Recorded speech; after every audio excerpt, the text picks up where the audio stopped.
This is part 2 of our dismantling of Dominique Alexander's appearance on this weird podcast. Part 1 garnered about 20,000 views, which is about 19,900 more views than I normally get. So, I don't know. I guess people love bashing on Dominique. I kind of understand why. We pick up the action at the 1830 mark, and it doesn't take long for Dominique and his cronies to make your jaws drop. Hello out there. I am trying to get through. With cold, blunt analysis cradled in the warmth of reasoning, it's time for Johnny Walker Dread to straighten you out on a thing or two. Emanating all the way from exciting Las Vegas, Oklahoma, it's time for the Johnny Walker Dread Show. Show us the way, Dominique. And so the reality is that I'm not going to ask white America for yet permission to yet protect or defend one of ours. You get what I'm saying? And so the realization is that sometimes Black America, yet we don't understand that we look at things from a colonialized lens, and that messes us up from one standpoint, right?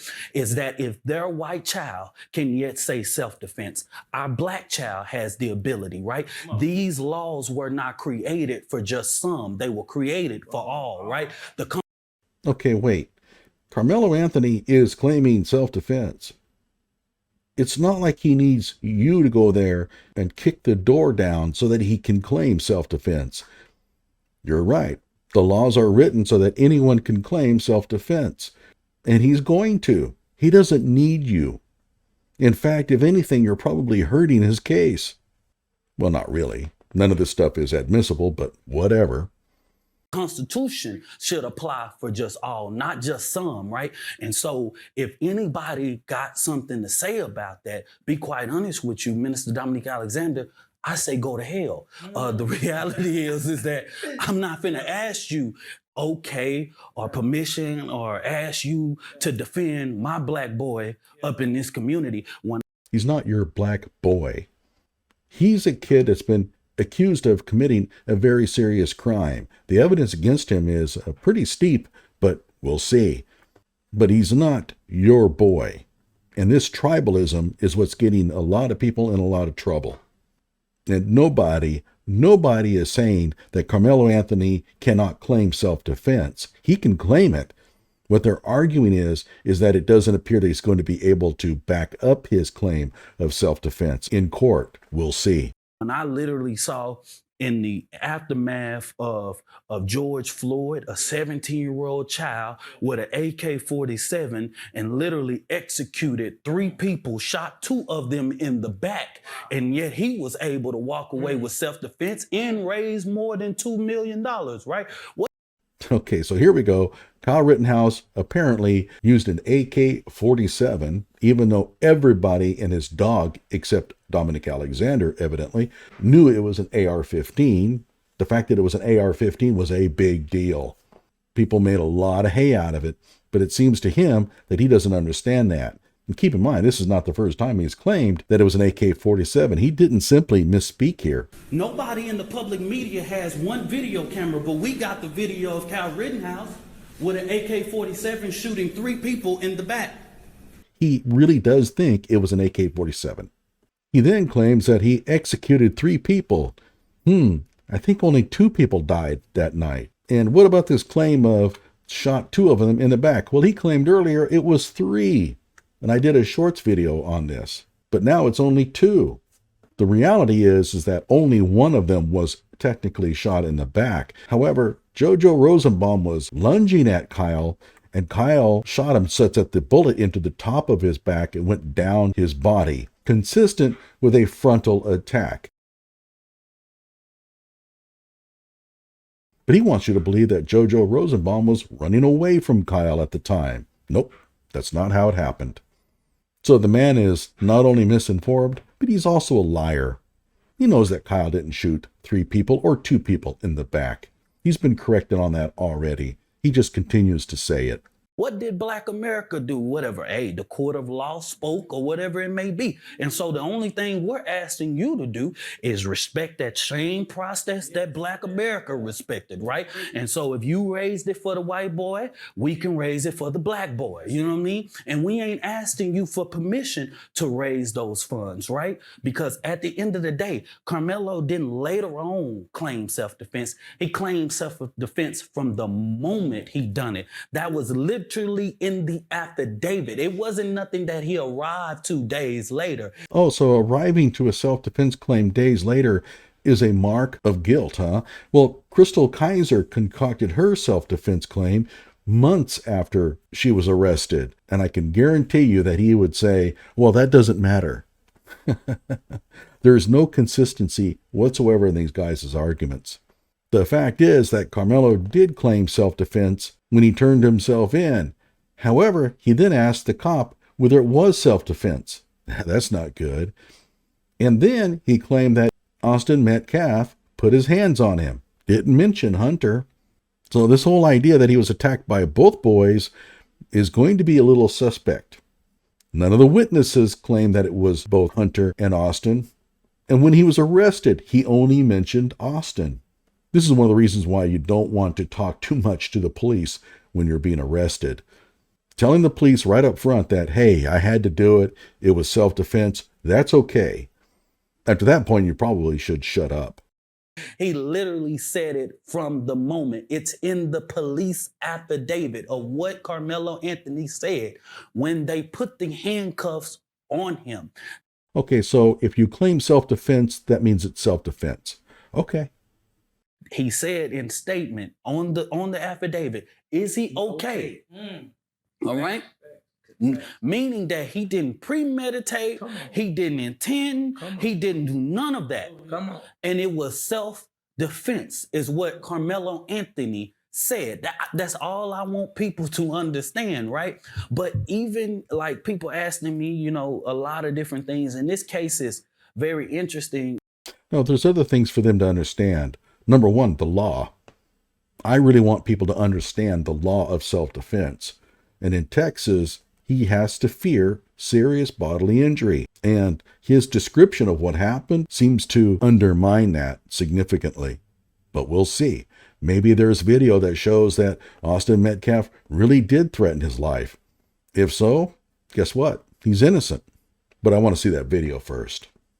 But just because Karmelo claims self-defense doesn't make it so.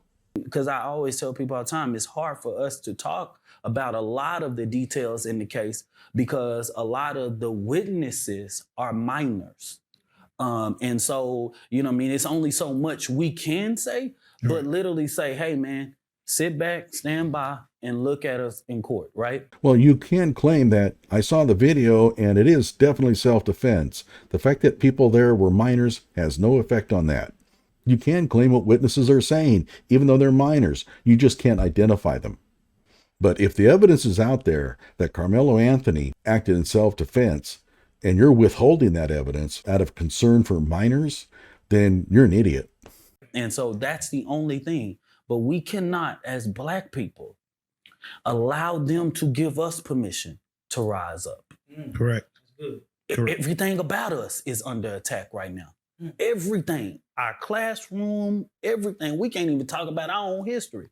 Come on. You know what I mean? Like the reality is, if I died today, the stuff that I've shared with you, what NGAN has done for Dallas, can't even be taught in a Texas classroom right now.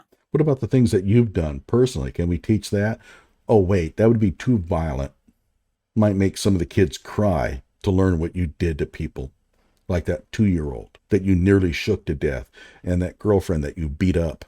Yeah, we probably don't want to teach that in the classroom. You can't tell my story because I'm Black. Wow. And this is teaching DEI. This is teaching critical race theory.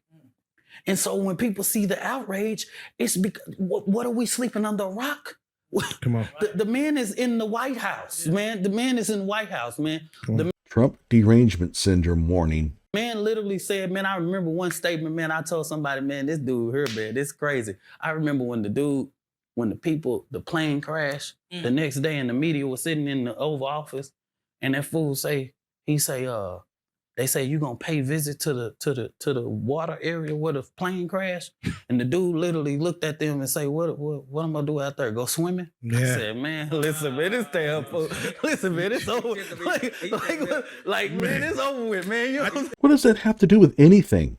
Yeah, it was kind of a dumb thing for President Trump to say, but unless all of the people on that plane were black and Trump decided not to go there because they were black, that has no bearing on anything we're talking about here, especially self-defense.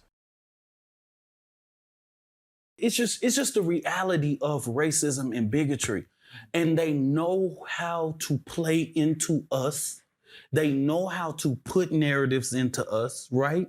It's just like today, TMZ publish out. Over the last couple of days, 48 hours, we've been literally having to respond to false narratives from your homegirl, Nancy Grace, and all of them, you know what I mean, about the family purchasing an $800,000 home, Escalade, and all this different types of crazy stuff, right? From these right-wing things. Yeah, he's complaining about misinformation, right? Like Kyle Rittenhouse carrying an AK-47, Kyle Rittenhouse killing 3 people, Kyle Rittenhouse shooting 2 of them in the back. That kind of misinformation? Yeah. The platform actually became very popular when the guy, was it Lucy, whatever guy, the guy that killed the healthcare executive, right? Yeah, this guy is really well informed. But the problem is, it's not about telling the truth. It's about discouraging people from giving to that fund. Because if you get 10 people, about the rate of it, about 1 or 2 or 3 of them gonna believe this shit. You know what I'm saying? So he's complaining that all this negativity is designed to prevent people from donating to the legal defense. Kind of like what they did to Kyle Rittenhouse, right? They even fired people for donating to him. I bet you 10 to 1 that not a single one of these 3 complained about that. And so if you can do that, one post with this disinformation on X or whatever they call it, literally had 14 million views. Escalade that ain't even, first of all, this daddy drive a Chevy. Come on. You know what I'm saying? Like, what's going like this is stupid, man. This information. Why would he go buy an Escalade? This is what's got like. He literally testified in court. I work for Chevrolet. So does the dad actually have an Escalade, either leasing it or owning it? Because I thought that was a given. Maybe that was misinformation. But he's treating it as an absurd claim. Interesting. It doesn't matter. I don't care what Carmelo Anthony's father drives, and I don't care how he bought it. If Carmelo's supporters want to give them their money, fine. If he's actually guilty, the joke's on them. Nobody's making me donate. They stayed in the same home they stayed in when this occurred. The reality, they have not moved at all. They have not purchased a home. I hope that this family can purchase them a home, because I fundamentally believe that Black families should be able to get out of this rent race. But as to the volume or the value of these people's home, talking about they purchased an $800,000 home, they currently live in a home that they lease that is valued at $800,000. You know what? I want to say this here. They lease the home? What? So they rent. It's kind of strange. I never think of actually renting an $800,000 home. If I'm renting, I'm thinking of something like $200,000 home, right? Something on the order of $1,800 a month. I mean, if you can afford to lease an $800,000 home, you can probably afford the down payment and mortgage payments to just buy it. But who knows? Maybe there are some special circumstances. But again, I mean, it doesn't matter. None of this matters. By the way, I actually heard that his salary was like $70,000 a year. Okay, you're not renting an $800,000 home on that kind of salary. But Again, I don't know if this matters.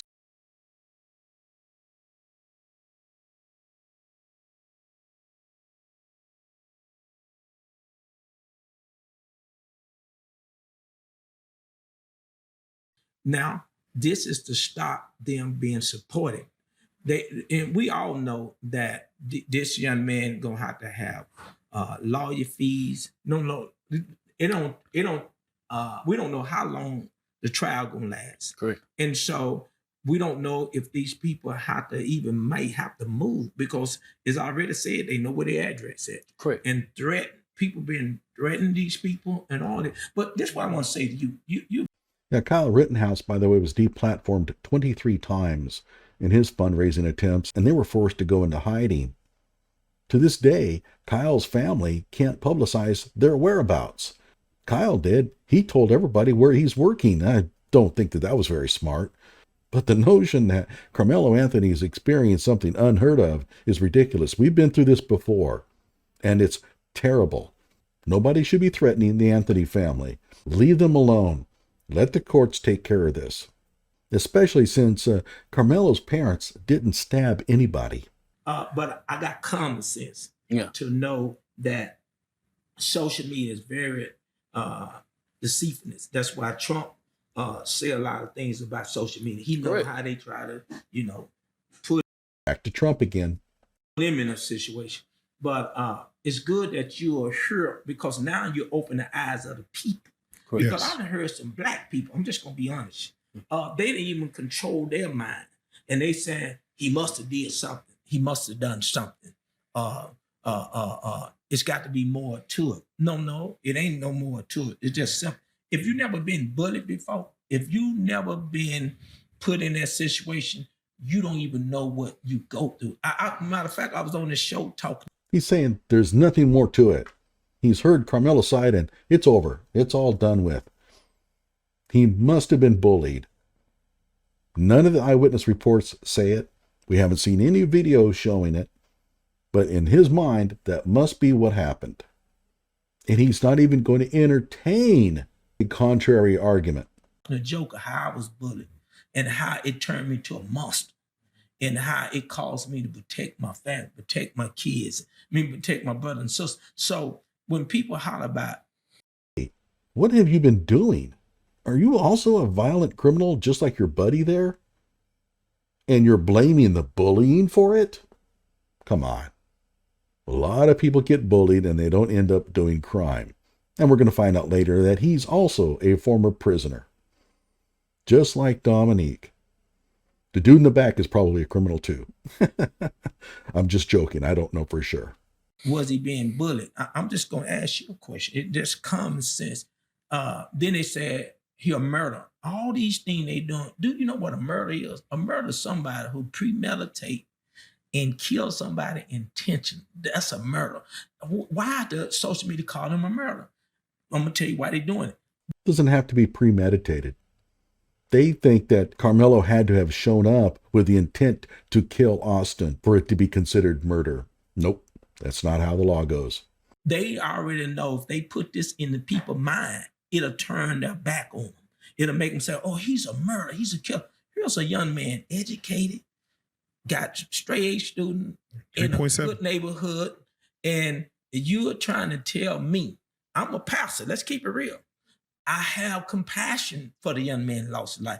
Dominique has compassion. But No, he doesn't. you know why you here? You like to bring out the facts. What? We are closed-minded because we listen to what social media is saying. So automatically, they say you putting a race card. We're not putting a race card. Sure, Jan. We putting the true card. Stop using race as a cover. Who used the word race card? That means somebody is saying that every time black folks get in trouble, they want to put a race card. Where that come from? You know. In other words, if you call out people for using the race card, well, that must be because you're racist. I mean, I'm serious. You can't win an argument with these guys because they just shift the goalposts constantly. Using the race card implies that you're making something racial when it really isn't. There's no evidence whatsoever, at least so far, that Karmelo Anthony stabbed Austin-Metcalf because he was white. and there's no evidence that Austin Metcalf did anything to Karmelo Anthony because he's black. And you just can't stand that. You need this to be racial. And that's called playing the race card.